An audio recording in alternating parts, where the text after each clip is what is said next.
Chris is coming up here. I need everybody to stand up, get with a partner in the room, push your chairs and just get some space, but everybody needs to have a partner. The object, by the way, so real quick, let me tell you what the object is. The object of this game is to win, and to win in this game, gang, there's about 400 of us in here, so if I could grab your attention. Can I grab your attention? Hey team, real quick. Can I get your attention, please? Team, please. The object of the game is to win. To win, you have to score points. And in the game, by the way, do you have anybody that doesn't have a partner, raise your hand. Stand up, go. If you see a hand up, go meet that person. Everybody get with the person. Everybody's got to put your hand way up over here. All right. So the object of the game is to win. You have to score points. The name of the game is called the hand push competition. So go ahead and size up the competition you just chose. The way the game is played is like this. I'm going to do this one time very quickly. I know you're all very adept, smart folks, so I'm going to give you instructions very quickly. So focus in. The way the game is played is like this. Come here, Chris. You get right toe to right toe. There you go. Firm handshake grip. Wow, Chris has one. The way I would score a point, I need to push Chris's hand to his hip. You can loosen up for demonstration purposes. If I push his hand to his hip, then I get a point. How would Chris get a point, do you think? He has to push it back. Go ahead and get in your stance. When I say go, you have 5 seconds. When I say go, 5 seconds to score points. Get with your partner, get in a stance. Ready? Go, score points. Go, go, go. Score, score, score points. Score. All right, stop. Give yourselves a hand. Good job. Thank you, Chris. Have a seat. Have a seat, gang.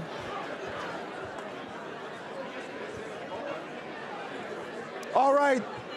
Thank you for your help. All right, let me reel you in, because we do that for a few reasons here. You may be wondering. So let me grab your attention. This is really important. This might be the most important piece of the entire session. So let me just dial you back in, if you would, if you could help me out here. I'm losing my voice. This may be the most important 5 minutes of what I'm going to do here with you today. So you may be wondering, why are we doing this? What's he doing? I do it for a few reasons. One is to have some fun, lighten the mood, get the blood flowing, but more importantly, it's to introduce this next model to you. By the way, don't go into the workbook yet. Follow me on the screen, at least for this portion. And I'll preface all of that by saying this. I've shared this model with people around the globe for 25 years at every level. And I always get people calling me back 3 months later, 6 months later, a year later, saying, Mike, that simple model changed my life. And I tell you that because if you can really focus right now for 5 minutes, this can change your life right now if you choose to internalize it and put it into play. In that game that we just played, what was the object of the game? And in business, we call points results. What did you physically have to do to score points in that game? So you had to take an action. So listen to the specific words I'm choosing to use here. It's the act, what's your name, sir? Kevin, it's the action you chose, Kevin, that produced the result you achieved. It's the action you chose, what's your name again, sir? It's the action you chose, Jose, that produced the result you achieved. And so on and so forth for all 400 of you. It's the action you chose that produced your result. How many teams or tandems in the room scored a lot of points? Like more than 5? More than 10? More than 15? So were you partners? So bear with me, gang. So you two were partners? What's your name? Josh. Josh and Kevin. Stand up, and when I say go, just don't explain it. Just show everybody what you do. Josh and Kevin, ready? Score. Go, go, go, go, go, go, go. All right, stop. Give them a hand. Josh and Kevin, thank you very much. Josh and Kevin, good work. How many teams in the room scored very few points or no points? How many scored no points? So who was your partner? So it's Max and Ryan. Max and Ryan, stand up. When I say go, just show us what you did. Ready? Go. Stop. Stop. You're going to break his wrist. Stop. Good job. Give Max and Ryan a hand. And I saw a lot of variations of how the game was played throughout the room. People started locked in, then loosened up. Just a lot of different variations. And we get a lot, sometimes I'll say, well, who played it differently? And we get a lot of different unusual answers. I was actually at NASA a month or two ago, and with a bunch of engineers. So they were rocket scientists. And two of them stood up. They said, Mike, yes, we played it different. They got up, they touched hands, they touched hips, and they said, that's an infinite number of points. You know, leave it to the engineers to overthink the process, right? Now here's where this model gets a lot deeper, gang. Follow me here. You all got the same instructions from the same person in the same room at the same time, and all of you played the game different. Why? Say that again? Not clear. What else? Different interpretation. Yeah, we capture all of what you're saying by saying it's the beliefs. Now listen to the words I'm using. It's the beliefs you chose, the beliefs you took into the game that drove your action that produced your result. It's the beliefs you two took into the game that drove your action that produced your result, and on and on and on. It's just the way that you interpreted the information, the way you synthesized it, developed a belief, which you took action off of, that produced your result. I'm not talking about major beliefs, like political, religious stuff, nothing like that at all. Like back here, and it's Josh and Kevin, the belief may have been, if we're going to win, we need to cooperate, win-win mindset. Up here with Max and Ryan, it's completely different. If I'm going to win, Ryan's going down, baby.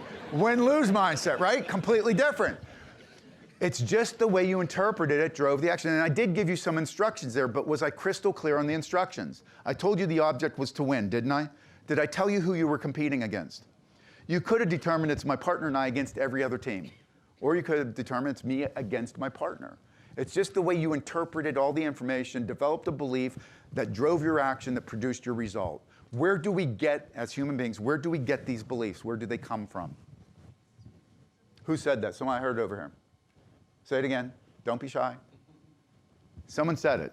It's our lifelong experiences. Every experience, this is really important. Every experience, each one of us, there's 400 of us in this room. Every experience you have had personally and professionally for you has developed your unique set of beliefs.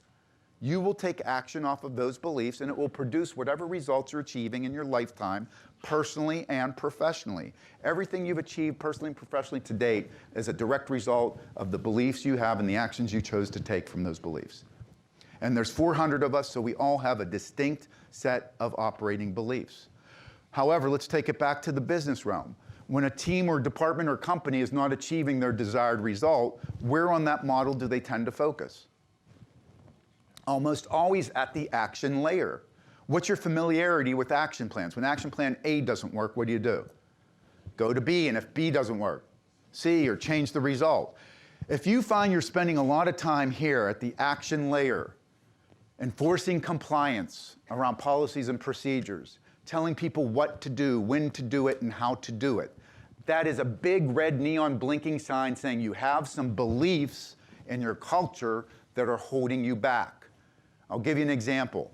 I was working at Boston Medical, and the nursing manager at Boston Medical rolled out a new policy to 1,000 nurses.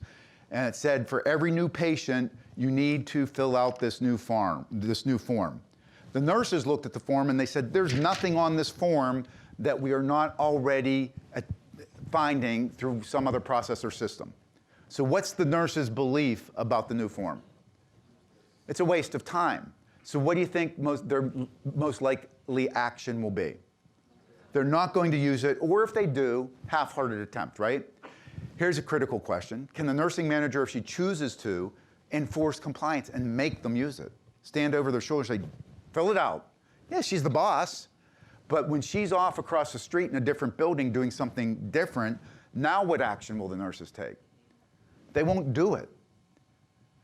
The reason this plane, by the way, the reason the plane here is under the action layer, we have found over 20 plus years that most people, managers, leaders, supervisors, operate with a model that's just 2 layers deep, constantly telling people what to do, when to do it, and how to do it.